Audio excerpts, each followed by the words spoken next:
Good afternoon, everyone. Thank you for joining us today. Adam here with Worldwide Stereo. Today's going to be a pretty interesting show for you. So we're talked a lot about recently with everything, with your home and technology there and Wi-Fi and speakers and turntables. But today we're going to shift gears to car audio. So today we're going to do Car Audio 101 and talk everything that we're doing with them and doing installations for everybody and upgrading the speakers in them and all the technology that actually goes into these cars, which is pretty cool. So I do have a special friend from us from Worldwide Stereo here. It's a guy I've been working with for a while. But before I get started, I do want to mention a couple updates just so you know what's going on with our store right now. Our showrooms are open for appointment only, so you can call us and schedule an appointment. And that also includes the car stereo. Okay, so the car stereo department at Montgomeryville is open. You can call my friend here, which I'll introduce him in a minute, and book an appointment with him to bring your car in, go over some ideas, and get you scheduled for everything that we do with car audio. So also our installation for home is also open, and we can still do virtual tours, or we can come out to the house, do site visits, and we're certainly taking all the precautions and keeping things clean and masks and the whole 9 yards. So we're here to help you with everything. And I just want to say hi to a few people. Can't help myself, but that's my mom, and she has my daughter Tori. So Tori, hi Tori, just saying hi. Who else we got here? Oh, hey, how are you doing, Louise? And who we got here? Kirby from South Jersey. How you doing? Thank you for joining us and spending some time with us today. So, episode 13, let's get it underway. Car Stereo 101. Going to bring in my buddy. His name is Chris, and hang on one second, and I'll get him in here. Welcome. What's up, dude? Good afternoon. How are you? Doing pretty well. I told you I'm on my fourth cup of coffee, so I might be talking fast, but it is what it is. I'll let you know if you have to slow down. Oh, okay. Thank you. So should I pump the brakes? Not yet. No, not yet. Gosh. No. If these continue, I'll leave. Oh. So, everybody, this is Chris from Worldwide Stereo. Thank you for taking the time with me and joining me today. Chris, why don't you give us a little background and what you do with Worldwide Stereo? And I mean, God, we've been working together 15 years almost, like a couple years at the other company. And that's then a good, I'd say 15, 17, something like that. It's unbelievable. So go ahead. Yeah. What's your background? Go ahead. Well, I'm the car audio guy here at Worldwide Stereo. I've been here since 2008. Prior, I worked at another shop, reputable, no longer with us, unfortunately. Mm-hmm. But I've been doing the car audio stuff since about 2001, I believe. I love music. I love cars. So this seemed like the perfect marriage of the two. So that was a nice thing to be able to fall into this and really begin to, hit the ground running with it. Yeah. You mentioned music, you like music. I think, well, you always, bring me like drum tracks and things like that to listen to. But didn't you take like drum lessons for like a brief little short moment in time, I think, or you tried to? Yeah. For about 3 seconds, I took drum lessons. And, was it a whole 3 seconds? Or? It might've been 2.5. Okay. I tried, I failed, but I have that much more appreciation for drummers. Yeah, you always bring me those things to listen to. I drummed a little bit in my earlier years, more play the guitar now, but yeah. So good. Well, let's see here. We have some other people saying hello, so we want to reach out to them real quick. Joseph, thank you. Love the show from Connecticut. I played football in Connecticut. I went to school there for a little bit. Not bad. And then we have Steve here. Hey, Steve. Saying hi. I guess, do you know him, Chris? Yeah, we worked on his Porsche. Oh, very nice. Awesome.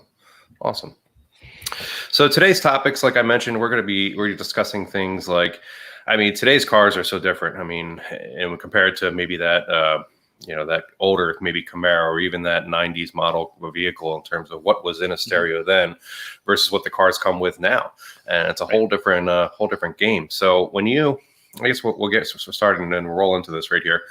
When you meet somebody and somebody comes into the showroom, what's the, like, and they say, I want to upgrade my stereo. I think I want a new stereo system, and you figure out the car, but kind of what's your first thing that you want to kind of come up with, or at least maybe discover? First off, there's going to be a point where the system's failing for them. Like, what isn't it doing? Is there not enough bass response? Is the clarity very muffled or muddled sounding? or maybe they're just looking to get some of the later technologies that are now relevant, like CarPlay from Apple, for example. So it's just there's questions. You need to figure out what the issue is so that you can address it thoroughly. Okay, I understand. So, is it, like you said, is it not enough bass in the car? Do they think the speakers just don't sound good? So discovering where the system to them is falling short, as I think I've heard you put it before. What's it not doing for them? Yes. What if, have you ever gotten, I don't know, it's just, maybe they're just like, I don't like it, or, has it ever been that broad of a comment? Yeah, sometimes you just have to ask another question. Just try to, you're just trying to get to the root of the problem, because they're visiting us for a reason. They're looking to improve the car somehow. Yeah. And in most cases, they know what it is, they just may not know how to say it, which is fine, because, you and I are used to this stuff. We can speak jargon all day and completely understand what it is that the other guy's trying to say. But if you're new to it, you don't know. So, we're here to help. Got it. So when you're considering, I'd say of everything that you could possibly do to a car, and to try and make it sound better, what's maybe one of the best or the quickest things you could do to make that system sound a lot better? Hands down, a subwoofer and an amplifier. Even if the car comes equipped with a factory subwoofer, these things aren't real high tech. They tend to have a very muddled, kind of like boomy bass response to it. Simply upgrading, putting a new subwoofer in the trunk, or sometimes in the factory location if room allows, but generally those factory enclosures aren't all that great. But a subwoofer and amplifier adds the impact, adds the depth, and it also kind of has you feel it a bit too. So you're more immersed in the music. Sure. So I think we need to talk about this a little bit, because if I think about the subwoofers I've put into vehicles, I'll go all the way back to my first vehicle that I put a real system in. Like you, I've been doing this a long time. And actually, for one of the company that's not around anymore, for a short period of time, I was a car installer. So I was into it, in a real big way, putting this stuff in. And for the longest time, in almost all my vehicles, I had these two 12-inch subwoofers that I powered with like 1,000 watts. I dynamited my entire car so it didn't rattle. But sure enough, back in time I was living at home, my parents knew when I was coming home, maybe 5 minutes before I got home, because they could hear me coming down the street. So I think out there, people think of that when you say, oh, you should get a subwoofer. They're like, yeah, I don't want to be that guy. I don't want to be that kind of. So we can certainly do that. Hey, guys out there, if you want to rattle the windows, we can do that. Right. But what is a subwoofer really for? A subwoofer, you're right. There is a stigma attached to subwoofers and how they perform in vehicles. And generally, much like you said, that's where you come into high wattage amplifiers, as well as multiple subwoofers, creates that like in traffic annoyance, knocking squirrels out of trees while you're driving along, all that stuff. Nowadays, what the heavier focus is more so on, smaller, more compact enclosures, single, smaller drivers, as opposed to the larger ones that you had in one of your previous cars. Yeah. What a subwoofer will do, and it doesn't matter if you listen to heavy metal, jazz, hip hop, every bit of music ever created has bass to it, and you're missing out on that unless you have a proper subwoofer in there. So just adding that kick, you're driving along and you feel your seat shake a little bit when that drummer is just, hitting on that kick drum. That's what a good subwoofer will do. It doesn't have to overdrive or overpower the rest of the system. Just add a little bit of depth. Right. Yeah, we folks, we deal with this, and me being from the home side now and specializing in that, we recommend adding subwoofers to stereo systems as well too. So it's for the same exact reason. It really fills everything out. You ultimately control its overall impact, like how much bass is really coming out. And if you want that kind of bass where you're, it's really, really loud and kind of hitting you in the head every single time you're listening, then cool, we can do that. But most of the subwoofers, just adding that, what Chris is saying is just adding that really rounds things out for you. And I know there are a lot of people out there that may have, like you said, I had a Ford Edge that had a subwoofer in the back that was just, part of the system that came factory, and I wanted something better. Or there's people out there that, look, I want to add a subwoofer, but don't these things normally go in the trunk? Right. And it's like, I want it, but I can't give up that trunk space. Like I don't have much room now, and I need it for when I need to buy things and load things up. So we had a question come in that kind of leads us right to this. Like, I'd love to add more bass to my car, but really don't want to give up that trunk space. Is there any space saving solutions out there that we can do to help out? Yeah, absolutely. I mean, the subwoofer enclosures themselves have gotten slimmer over the years as the subwoofer manufacturers are addressing the lack of space in vehicles. Mm-hmm. So these slimmer subwoofers require slimmer enclosures, which encroach less into the available trunk space. Mm-hmm. The other solution is custom-made boxes. I'm not talking about an installer actually, fiberglassing a subwoofer enclosure into your truck or car. But more so like a company like JL Audio is a great example. We use what's called their stealth boxes quite a bit. And what that does is it allows, like, I'll use a newer F-150, for example. If you had a 2018 Crew Cab F-150, they make a subwoofer enclosure that sits underneath the rear driver's side seat. It houses like a 13.5-inch shallow mount subwoofer in it that's firing downwards. The thing is amazing. And when you have these enclosures that are built for vehicles, generally the enclosures that are made are tuned for that specific vehicle, so you get the best possible sound. Yeah, because that's a big deal. I mean, so great question there. I mean, that's a big deal when for all speakers, whenever you put a speaker into a cabinet, the cabinet that it goes in, the airspace and all that has a drastic impact on overall sound quality. So if JL Audio is saying, okay, I make this subwoofer, and they're gonna know what airspace and things that is perfectly required for that subwoofer. So they're making it not only to fit and mold inside the car, but to give it the right airspace so it has maximum performance. So that's it's a good solution that we offer. Just want to say what's up, David. Thank you for joining us today. Good to see you. Hope you're all well. And Bob Cole, you guys are so cute. Well, thank you, Bob. Bob the Cole, beards. It's right. We can match. We have gray in opposite areas, though. That is funny. Yeah, mine's on the okay. Very I have. Well, I'm almost in all areas over here. Oh yeah, wow. Yeah, getting there. It happens. Oh, that's funny. David says, "What's up? We'll go in the kayak." Bob's building a kayak, so you're gonna help him tune that one up, right? Yeah, there's ones that'll work in marine environments. This is true. That's actually a good point. Like, Dave, thank you for leading us that word. If what are we saying? If it rolls, floats, or flies, we can certainly give it some sound quality to add to your experience with boats and RVs and all that kind of stuff. We work on all those, don't we? Yeah, absolutely. This time of the year we see a fair amount of boats come in. There's all sorts of, there's a huge aftermarket following that allows you to do everything from anything you can do in the car, you can do in a boat. The major difference is obviously the boat stuff it's designed not to be compromised by salt, water, UV, all that stuff. Do they, in the design, like you think about, JL Audio, is that like the major marine company that we have for something like that? No, we use Kicker has a huge marine section too. Oh, okay. So both of them, JL Audio and Kicker, both have offerings for marine grade stuff. Yep. What would happen? Like, is that stuff made again specifically it's in a boat, so you're in a wide open space? Is it engineered for that kind of thing too? Versus, when you put speakers into a car, it's all enclosed, right? So do you know if it's like tuned any differently or anything like that? They can be. It depends on the product, but a lot of the times, you'll notice that there's recommendations. Either company will say, hey, these aren't designed to run off of radios. This is more so you need an amplifier for it, which is going to give you that extra oomph to fill that vastness with sound.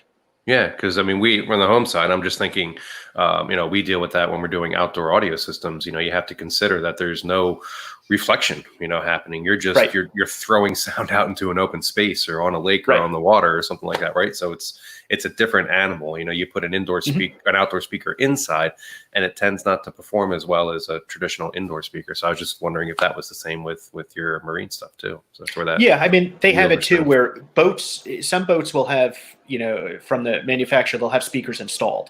So you can certainly reuse those locations if you wanted to, or if you had one of the boats that maybe has the, the ability to add tower speakers to it, which will connect to the bar up top. Right. Then you can kind of direct where the sound's going to go. So there's some versatility with the boat speakers, because Boats are made of fiberglass. It's easy to cut into fiberglass and mount a speaker pretty much anywhere you want, as long as room allows.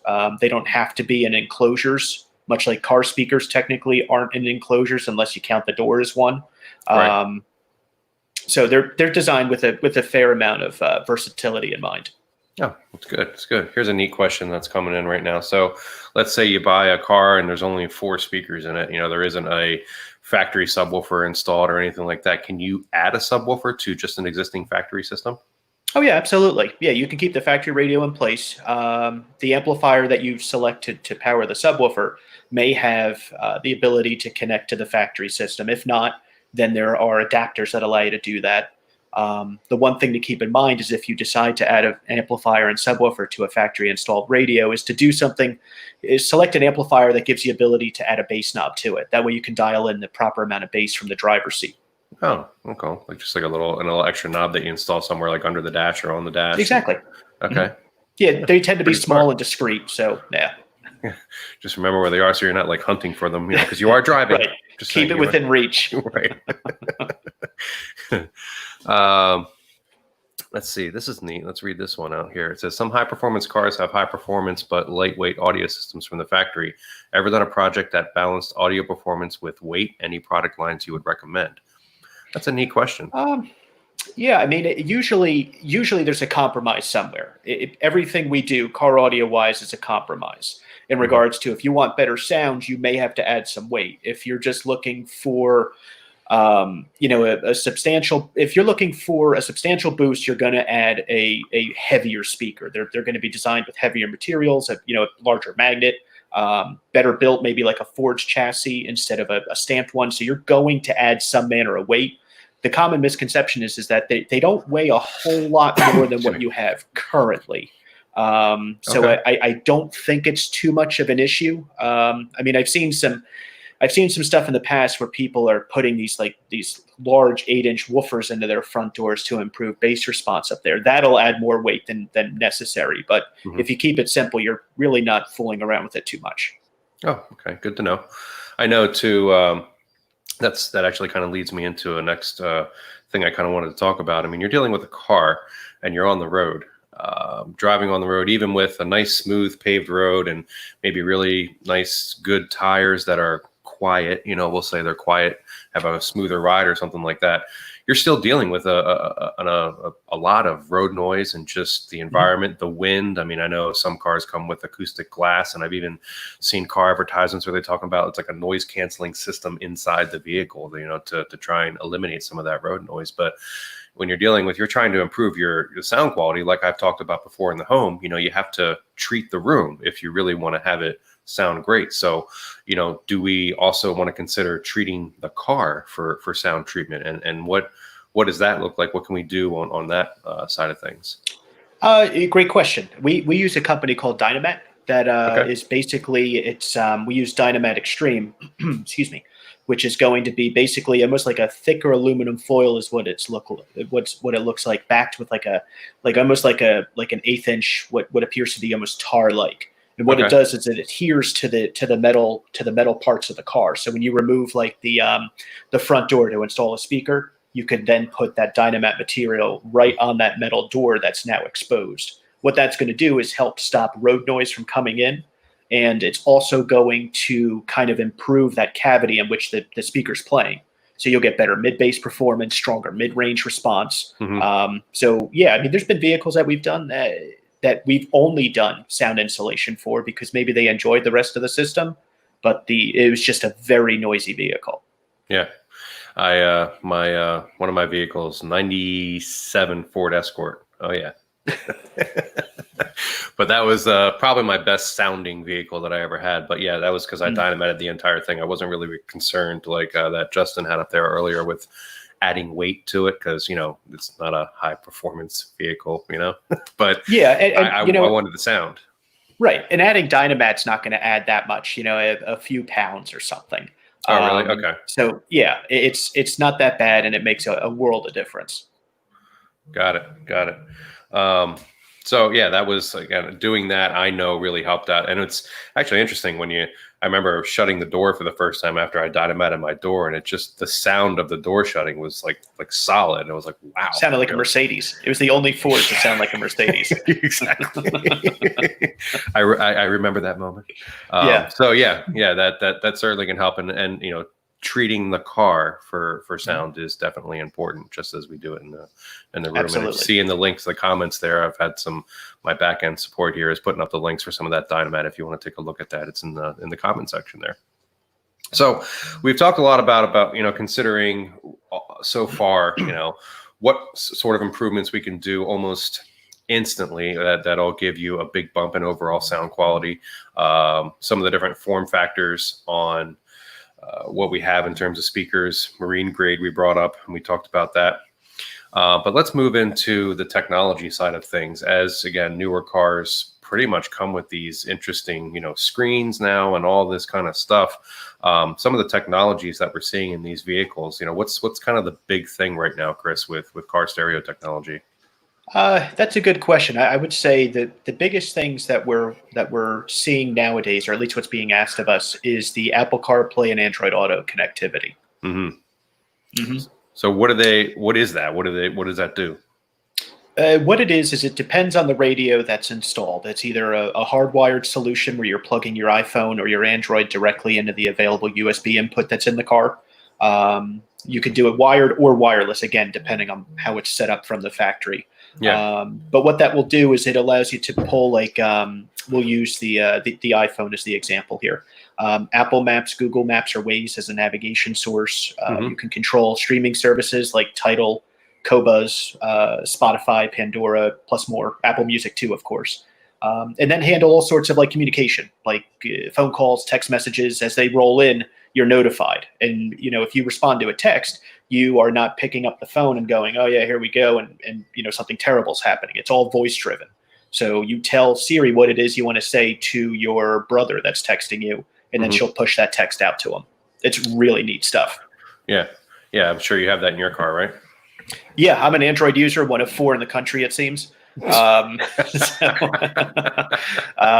So yeah, I use the Android Auto equivalent, but I love it. I'm constantly using. I rarely use the maps, but the Qobuz and Tidal is music streaming services is what I'm always using. Yeah, I mean, so you guys know me for a long time. I was an Apple of everything kind of user, and recently I switched. So I'm now an iDroid user. I still maintain all of my Apple stuff with my iPad and my MacBook, but I did switch over to a Droid-based phone. But before that, I bought a new recent vehicle, and it has that system built into it. So I've connected I had connected my iPhone to that for a while, and now I'm connecting my Android. And they're great. Both systems, the way that it functions is just fantastic. And, you're driving along, like you said, listening, all of a sudden it quiets maybe the air conditioner down or the music down and says, you see a notification that you have a text coming in, and you can hit it real quick, and it reads it to you. And then, it asks you, do you want to respond? And you say yes. And you just voice back what you want. And then it says, okay, this is what I got. Do you want to send that? And you say yes. And it's just the whole time, your eyes are on the road and you're driving, and it's wonderful. You can even, I've done things like, asked again with my new Droid, it would say, hey, play Luke Combs on, and they says, yep, no problem. I'm going to hit up Spotify or something. I can start playing that. So it's like a hands-free experience. It's been awesome.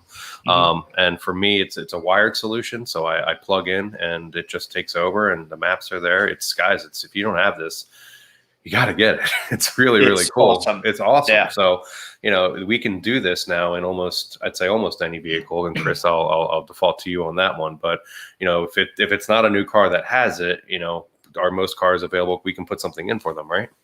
It kind of depends. I mean, if you have like a 2016 BMW 5 Series, no. Just because of what that radio does other than just AM/FM reception and CD playback. Okay. But if you have like a 2014 Subaru Impreza, absolutely. Hondas and things like that. The German cars can be a little bit more difficult to work with, but usually the domestics and then the Asian vehicles like Toyotas and Hondas and all that tend to be pretty friendly. would you say that, and I won't hold you to it, obviously, because there might be an anomaly here or there, but was there kind of like a cutoff in a year when like the car manufacturers really started to have that system built into their vehicles, like standard? I know Toyota was the biggest stickler with getting it installed. I think they just started doing it in 19. Subaru, I think, started doing it in 18. So usually CarPlay and Android Auto would be introduced, depending on the vehicle, anywhere from around 16 and up. And a lot of the times they had that tied to a higher trim level of that vehicle to entice you to buy that one. Okay. Yeah. Are the ones that we put in, like the aftermarket ones, are they for the Android or CarPlay feature? Is it a wired or a wireless solution, one or the other, or is it only one? Like I know with my car, the factory one, it's wired only as far as making that system work. Yeah, we carry a few manufacturers that make these things. Sony is wired. Okay. Kenwood can be wired or wireless depending on the model. But it's going to be model driven. But the Kenwood ones, what they do is when you see wireless, they're not using Bluetooth to do that. They're actually generating a little Wi-Fi network in the car. They're transmitting everything over this little local network. Okay, exactly.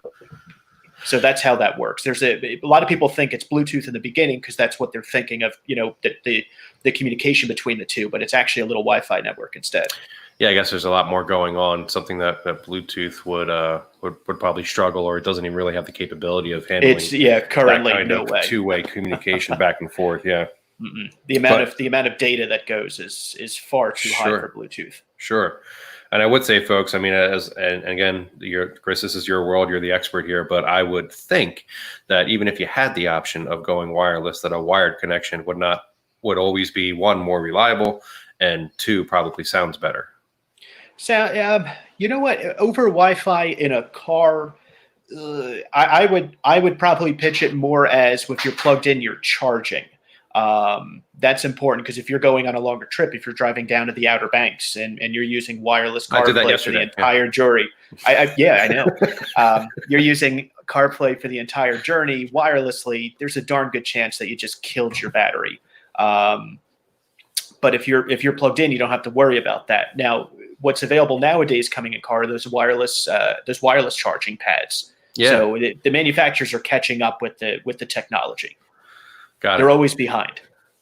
We got David Solomon over here going nuts over here. He's talking. So David Solomon, thank you again for joining us. He's from Cobuzz, and we had him on a couple shows ago. So he knows all about Bluetooth transmission and Wi-Fi and everything like that. So Bluetooth definitely limited. You hardwire, you can certainly get more sound quality out of. So thank you, David, for bringing those up and reminding us. I think also I think I've heard you say it before, when you're in a car, because you're dealing with a lot of this road noise, sometimes the quality can be different, I would say, in terms of, because you have all of that road noise to overcome, some of those finer details in the sound sometimes just aren't heard. And why we brought up the Dynamap before and treating your car for sound to kind of hopefully quiet it down so you can really appreciate the sound quality of things.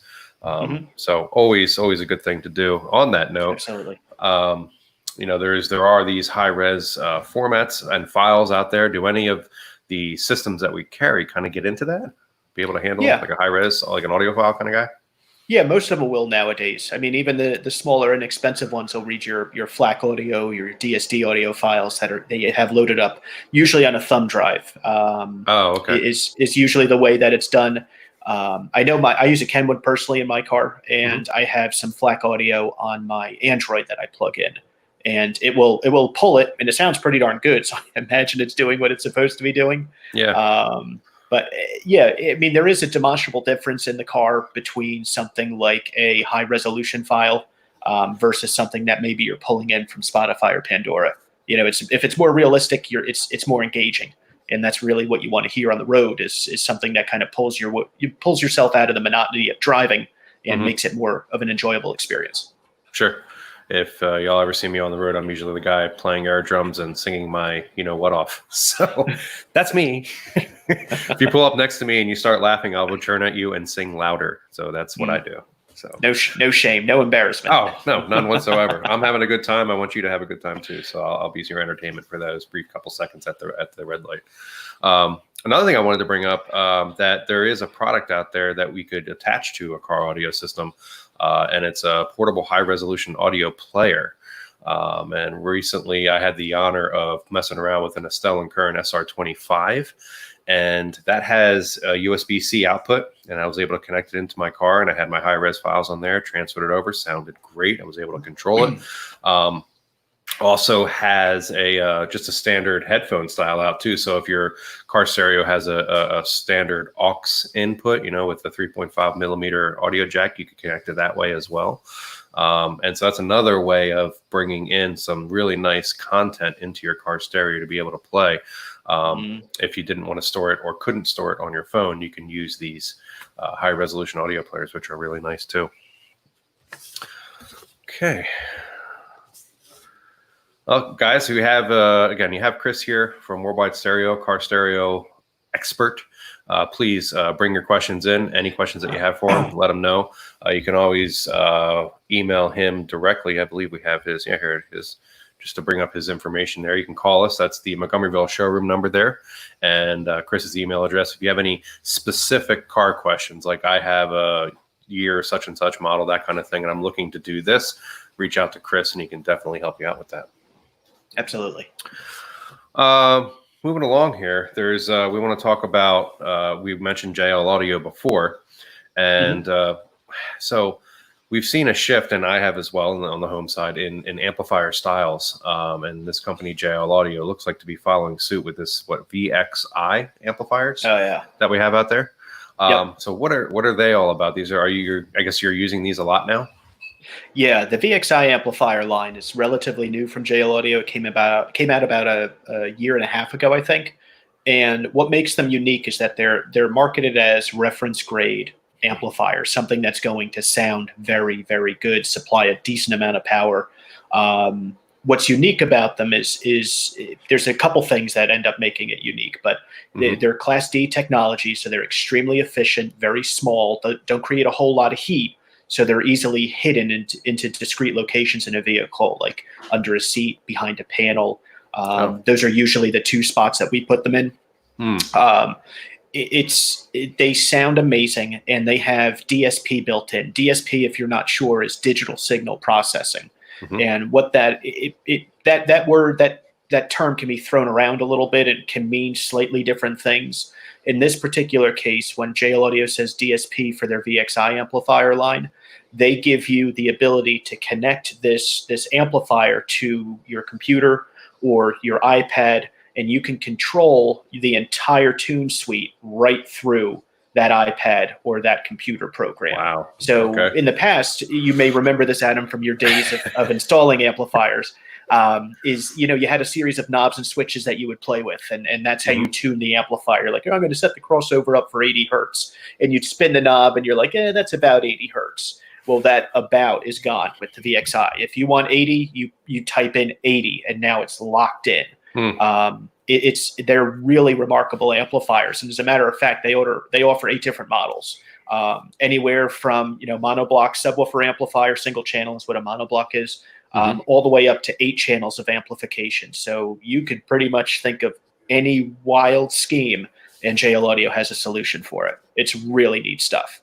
That's insane. Yeah. So back to my 97 Escort, I would, because I'm a big guy here, right?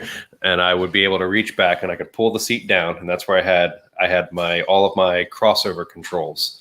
Right. So I knew if I was listening to, it was the 90s. So if I was listening to like 90s hip hop, I'd back the crossover, the sub down, but turn the gain up a little bit. And I could do this. I mean, please don't take my example, but I was doing this, while driving. I knew exactly where to go, and my memory positions were all. So that really intrigues me, learning about that. It's, you just dial it in as you want. Now, could you, again, this is me being selfishly thinking, could you do presets on the fly? Like, could you say, okay, I know I like my settings this way if I'm listening to this kind of music versus another kind of music?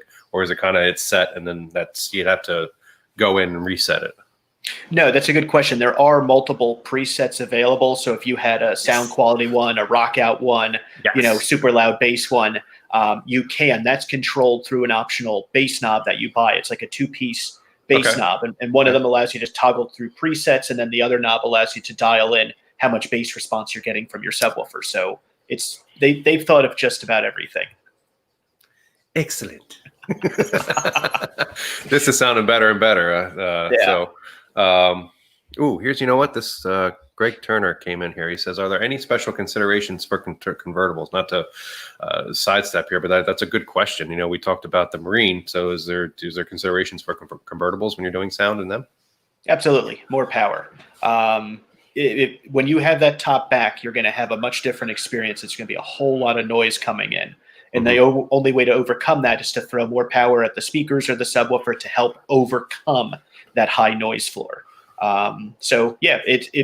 Speaker-wise, not necessarily, but power-wise, yes. You throw more power at it. You'll never be disappointed. Okay.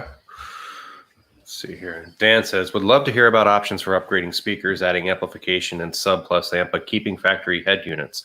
I know JL Audio and Audio Control offer integration options. Also like to hear about DSP options. That is definitely something that we were going to cover, but we can go into it right now, Chris. Sure. Yeah, absolutely. We carry both of those lines, both JL Audio and Audio Control. For the longest time, we were using the Audio Control digital sound processors, digital signal processors, to help integrate into a factory installed system. When the JL Audio released their Fix 86 a few years back, that's their digital signal processor. We quickly jumped on board with that because of that ability to look at your computer. The Fix 86 ties into the computer as well. To be able to look at your computer screen and see where the current audio signal is maybe spiked too high, down too low, and to go in and kind of flatten that out to a very good response was just like groundbreaking stuff. It also has the ability, the Fix 86, it'll have 8 channels of input. So when those vehicles that you have premium sound systems where an amplifier is already in the mix, it can grab all those different audio signals going out to the tweeters and the woofers and the subwoofers and all that, grab it, sum it back into full range sound, and then spit that out to our amplification. So it's a very, very cool piece. We use probably a handful of them a month. That's how popular they are. Holy smokes. That sounds really cool. Did you say, let me get that right, Fix as in, fix it up? Fixed? Fix 86. 86. Yep. Interesting. I always love the term 86. That means to get rid of something typically, right? Like I'm going to get 86 that. So you're getting rid of that bad factory sound, I guess. Neat model number. I like it. Yeah. All right.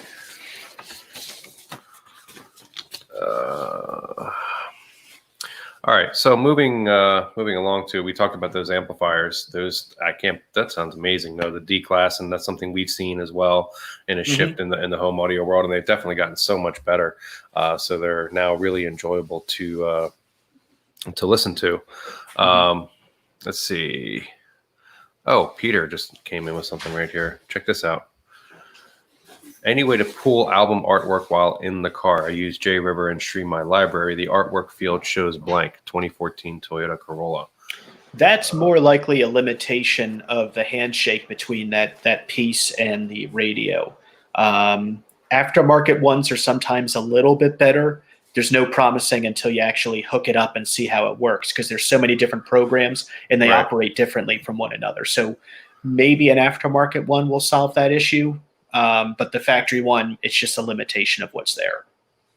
That's something I guess he could try, make an appointment with you in our showroom and come into the showroom and hook his unit up to maybe one of our pieces in the showroom to see if it works. You can plug it into the USB and see if it actually transfers the audio and the images. All right. Okay. That's an interesting question. Yeah, I've had, the album artwork that I've been seeing in my vehicle so far, I haven't had any issues with it. And I've done Qobuz and Spotify. So both of those have been fine so far. And it's a newer vehicle too. So that could probably be Plus you're helpful. using one of the approved devices as far as Apple or Android's concerned. When you begin to step outside of that realm is where you can begin to get some weird things occurring, like album artwork not transferring, or even like text of the song that's playing not transferring, like album information and stuff. So it can get a little goofy once you're off the beaten path, so to speak.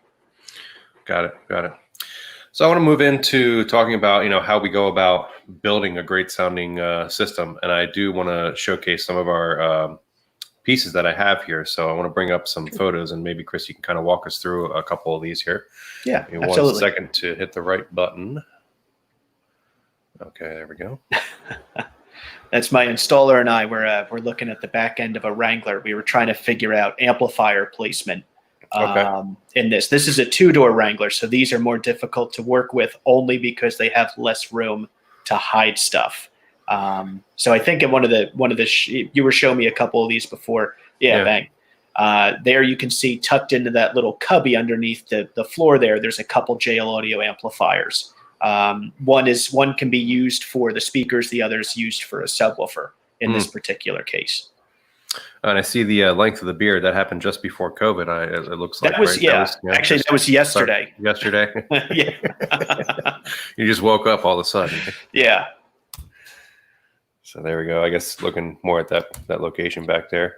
Yeah, he has to be more meticulous with it because Frank's the one who's going to be running all the wires. It's easy for me to say, yeah, put it there, and then he's like, well, I don't know how I'm going to put it there. I'm like, it physically fits. Figure it out. Yeah, work your magic, wizard. So here it looks like he's messing around with, and I apologize, I'm looking this way because I have a secondary screen where I have the photos over here, but it looks like he's looking at the microphone for Bluetooth? Yeah, that's the Bluetooth microphone. I guess I can look right here too. Yeah, we replaced the Jeep radio with a Kenwood model. And then we can't reuse the factory Bluetooth mic because they're proprietary as to how they hook up to the factory radio. So what we did in this one is the microphone ended up going up on the A-pillar cover that you can see. He's figuring out exactly how it's going to mount right in that picture. Got it. My favorite speakers. These are the tweeter locations in the Wranglers, primarily the ones from about 2007 to 2014 is where they had these tombstone shaped tweeter pods. So we removed the tweeter from its factory mount, and then we placed the Focal one right in there, and it fit beautifully. Oh, wow. And it looks factory. Outside of the little word Focal, you would never think that that's not a factory installed piece. Yeah, absolutely. And I guess you're just fine tuning the system there after the head unit installation as well. I guess we put in there. Yeah, once we're done, we go through the radio, just make sure everything's working like it should. Like things like make sure the navigation is receiving signal, AM FM is good, and if we've integrated your steering wheel controls to control volume up and down and track back and forth and all that, make sure that that's working as advertised as well. Okay. We're pretty thorough with our check. We try to catch anything before it leaves the shop. Yeah, for sure. Now here's another Jeep I think you're working on, but as you can see here, right in that there, we put the microphone there versus up on the A-pillar. Any performance difference in that? Was that the decision there, or? It's weird because it depends on how the person's going to use their Jeep. A lot of the times we'll put them down on top of that steering column because it keeps it away from the windows and a little bit closer to where your mouth is, so it tends to pick up the voice quite nicely. Okay. Sometimes we'll put them up in the pillar, but if you have the window down, it can be a little problematic. So for the folks who's like, nah, I keep the top on, the windows up 24/7. Yeah, exactly. It boils down to how the customer uses the vehicle, but generally that's why we ask the questions that we do, just so we know how to best serve them by putting the stuff in the right places. Yeah, every job's a little different, and there it is. Exactly. A little close up of it. Nice. Yep. Now, I saw a picture of this, and this caught my eye. I'm like, is that I think I see a little camera up there, and then a light, like just a brake light, and that's going on like the rear spare tire of the Jeep. It's always on the back there. Yeah, believe it or not, that top piece is actually like a reverse light, that hooded shape right above the brake light.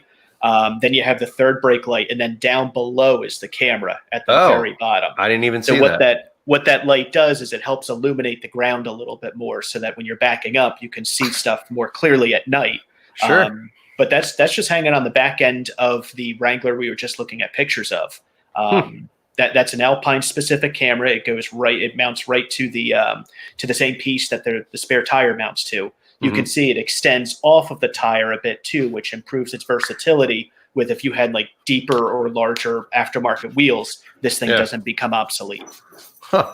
Now you said it's Alpine specific, but it's actually universal for any like you can use it as a rear camera for anything. Okay. Yeah, doesn't have it's to be an Alpine Alpine made, head unit. Yeah. Not at all. No, I'm sorry, I misspoke. But it's made by Alpine, but we had a Kenwood radio in the dash, so it's a pretty versatile piece in regards to it'll work with any touchscreen that has a camera input. And here, just a USB input that you put in the glove box there for. Yeah, that's the secondary one. That's for like if you have a passenger and their phone's dying and they want to plug in their iPhone to give it some juice as you're cruising along, you can plug it right into there, keep it in the glove box so that nobody sees it. Got it. And there's that head unit, that Kenwood that you put in. Yep. And new speakers in the bar above you there? Yeah, right behind the factory grill, so it doesn't look like anything has changed. Yeah, so it looks pretty, stealth install. There's great stuff back there, but it looks factory. Yeah. Yep. Very cool. Same thing with the tweeters. You were able to just pop a tweeter in there. You could see this is a newer Wrangler. This is a 15 to an 18.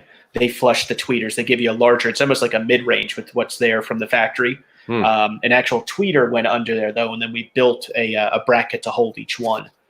Since this tweeter's smaller, we needed to, we didn't want the tweeter falling into the dash. So all that's hidden behind that grill now. Yeah. And there's the head unit. Cool. There it is. I love that shot. Yeah. Such a beautiful vehicle. This one's not too shabby. This one. Yeah. Show you some of the work we've done on this vehicle here. Yep. So 2018 GTS. Oh, very nice. Looks like it got a full component system there. Yeah, it got Focal's 3-way K2 power component speaker system. So you can see there's the larger, it's a 6.5-inch mid-range or mid-bass driver near the front part of the door, and then a 3.5-inch, 3.5 mid to the left of that. And then you can see specifically more so on the larger driver that we built those mounting plates, those mounting adapters, because the speaker that was in there was a little bit larger. So we needed to fill up that void so that you can get proper mid-bass response, have a little bit more impact. If you just left it open, it's not going to sound so great. Got it. And then we made that out of MDF, which is medium density fiberboard. And then we weatherproofed it with like a spray paint, almost like a Rust-Oleum type thing, just to have it. Because if MDF gets wet, it soaks it up like a sponge, expands, and then crumbles. These won't do that. Got it. So yeah, this job came out good. Oh, look, this is so in the front of the of the car, right? Yeah, it is a Porsche. In the boot. So it looks like that's nice. Where you got the ventilation with the you can see the Focal with the amplifier back there driving it. Nice. Yep, that's the amplifier. Also under that is a JL Audio Fix 86. I knew you would appreciate me saying that. So there's a JL Audio Fix 86 tucked away under the left side of that board area. Nice. And then that's a Blackview camera system. It's a 2-channel camera system. It's almost like a collision camera, as well as a almost like I guess you would say security camera in regards to if somebody's walking by the car and strikes it, or it sees movement or anything like that, the cameras turn on and will record the incident. So heaven forbid somebody's just out being a jerk that night. Yeah, at least you'll have something to pass over to law enforcement to hopefully find them. That'd be great. You know that car? Another great car. Great car, yeah. Another great car. Just nice amps and head units that we've done. Yeah, that one was that one's fun. Still sounds great. And that one focused more so on no custom work. Like you can see, jump back one photo if you would. Yeah. We neatly dressed the wires going to the amplifiers, hid them under the carpet, but it was very important to not do anything custom. No amp racks, no amp boards, none of that stuff. I wanted it to be, like that. It wanted it to look at natural, because it just wasn't the point of this particular build to look super fancy. It just sounds amazing though. I bet. It looks like great amps. But you did. I mean, the speakers. It looks like you can't really obviously tell. Nothing really sticking out there. You wouldn't really know that. You would never guess. Yeah. Right. You would never guess there's focals behind there. Yeah. And then there's the subwoofer box from JL Audio. It's a single 10, but you can see how small that is and how all these boxes from the aftermarket manufacturers are shrinking quite a bit. Yeah, you mentioned that earlier, so that's good to see.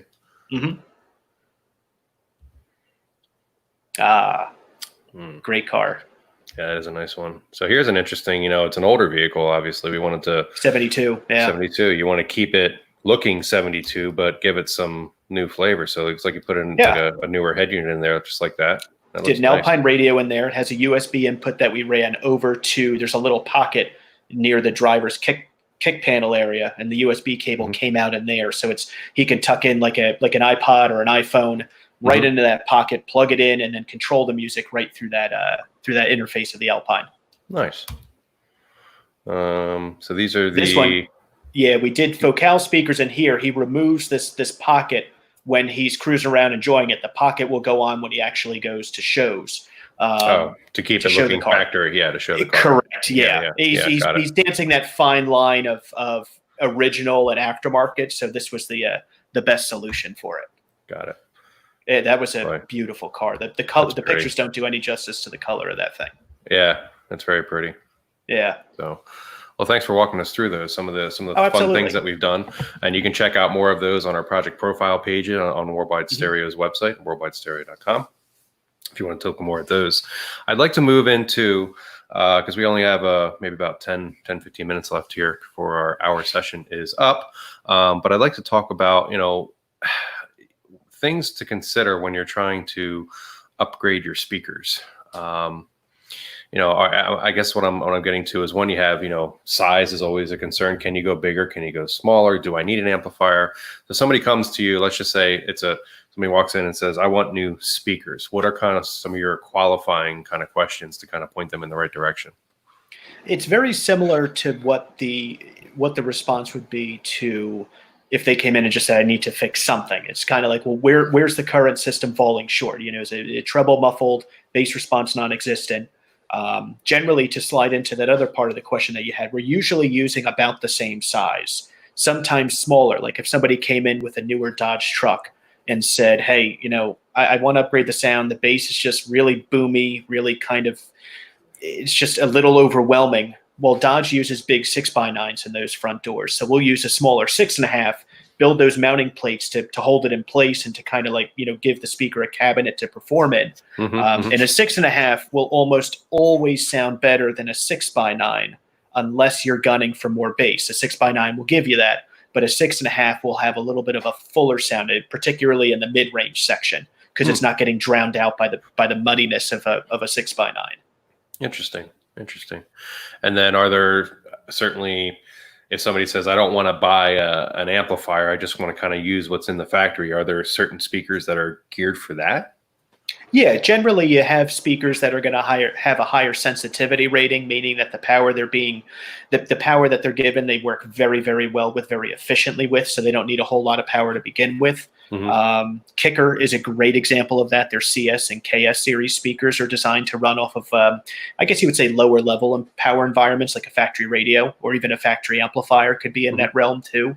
And then there's a couple, like JL Audio has their C1 series, Focal has their Auditor series. So yeah, there's speakers made that will run off of a factory radio quite well, still give you an uptick in clarity and maintain a decent amount of volume at the same time. Yeah, because that's always, certainly, when you're, I guess, I don't want to put this, if somebody was like, I can only do so much now, but I want to add an amplifier later, you can get into those speakers that would work well with the factory amp, but then are they still good for when you would add an amplifier to them in the future? Yeah, they'll sound even better with an amplifier. With that additional horsepower being thrown at them, they're certainly going to get an uptick in quality, a little bit of volume, but the speakers will just open up so much more, so you'll end up getting better sound. So you talked about sensitivity. I think another rating that's usually important that people are, maybe they're confused by, so I wanted to kind of clarify it, is ohms. Are ohms important when you're looking at a speaker? Or let's say you have, God, let's say you have a full premium sound system from a company and one speaker goes, can you just replace it? Or is that where the ohms kind of come in and mess things up and all that? Yeah. Ohms can be tricky. The scenario you just laid out, Adam, is actually perfect. Like you have a premium sound system, and the front left door speaker blew. Well, the problem is that the factory speaker is, let's say, a 2 ohm driver, whereas most aftermarket ones are a 4 ohm driver. Okay. So technically, in that particular case, it's you don't want to stick a 4 ohm driver in there because it's going to play at pretty much half the volume as the rest of them. And that's going to throw all of your realism, your sound staging. It's just going to be like thrown to the other side of the vehicle. Right. So ohms are certainly something you want to pay attention to. But if you go to a reputable shop or if you reach out to us, the folks will know what questions to ask and what type of solutions may exist. And sometimes, believe it or not, the best solution is to just go get that same exact speaker. You blew one woofer. It's part of a very proprietary factory installed premium sound system. Yeah. Just get that one speaker, bang, fixed. Yeah, that can be a tough one. Some people just want to do it themselves, or sometimes you go to the manufacturer, they're looking at the cost, they're trying to be cost effective with it, but sometimes it's just best, and you got to go to the manufacturer and get that. And I hate saying that, but sometimes it's better, and it just is. It's just the right solution. Exactly. It's the right thing to do.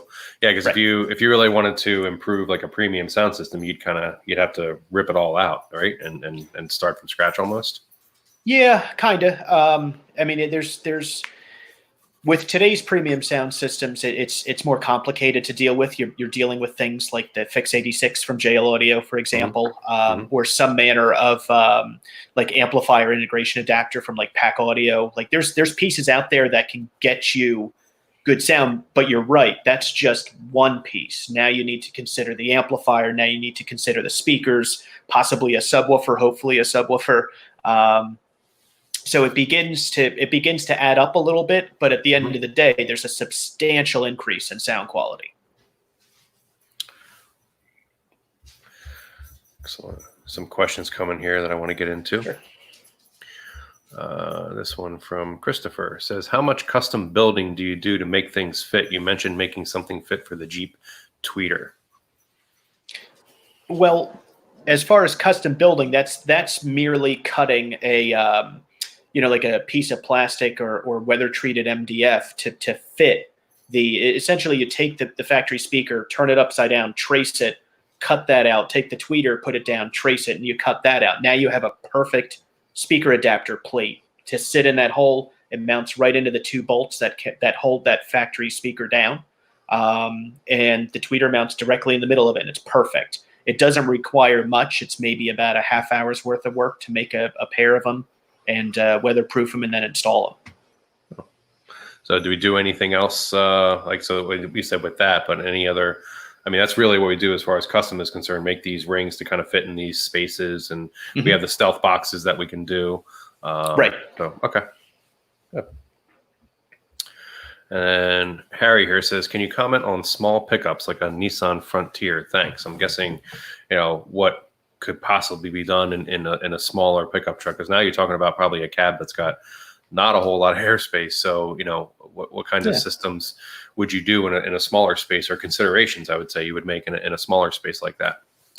Well, generally, if it's just like a standard cab, so maybe it's just 2 seats and a dash, and that's about it. You do have some different considerations to think about. Replacing the radio will get you conveniences and some better sound quality. Upgrading the speakers, if you have just 2, which is unlikely, there's probably at least 4, maybe 6. You can address upgrading all of those, adding a small amplifier. Subwoofers can be a little bit trickier because you don't have that much room to play with. Off the top of my head, I think it has to be at least an access cab for Toyota for a JL Audio Stealth Box to be a subwoofer consideration. But that doesn't mean you can't do like a low profile one from Kicker or Focal, something that maybe sits right against the back wall, right behind the seat there, just for a little bit of impact. So there's something. It's just a matter of what type of space is involved, and what's going to be the best working solution for that. Got it. Good idea there. We got Joe. How you doing, Joe? Thanks for joining us. He says, "Hey Chris, so disappointed the folk house speakers wouldn't fit in my 2019 Mercedes. Will they offer smaller speakers in the future?" Probably not.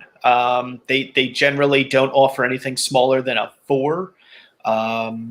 However, I did read something, Joe. I'll reach out to you. I did read something about someone else did. One of my car audio buddies did that should make an improvement. We'll talk offline though. All right, stay tuned, Joe. I think we got something for you. Excellent.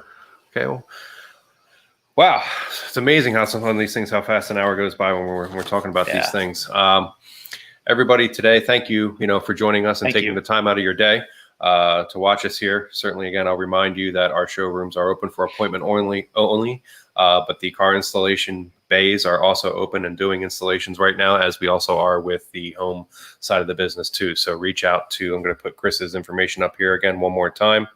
You can call Chris. That's the Montgomeryville showroom number. Just ask for Chris when somebody picks up there, or you can email him directly with any specific questions on your vehicle as to how we can help you get better audio out of your vehicle. And remember that vehicle could roll, fly, or float either way, and we can certainly make it sound great for you. Absolutely. Yeah.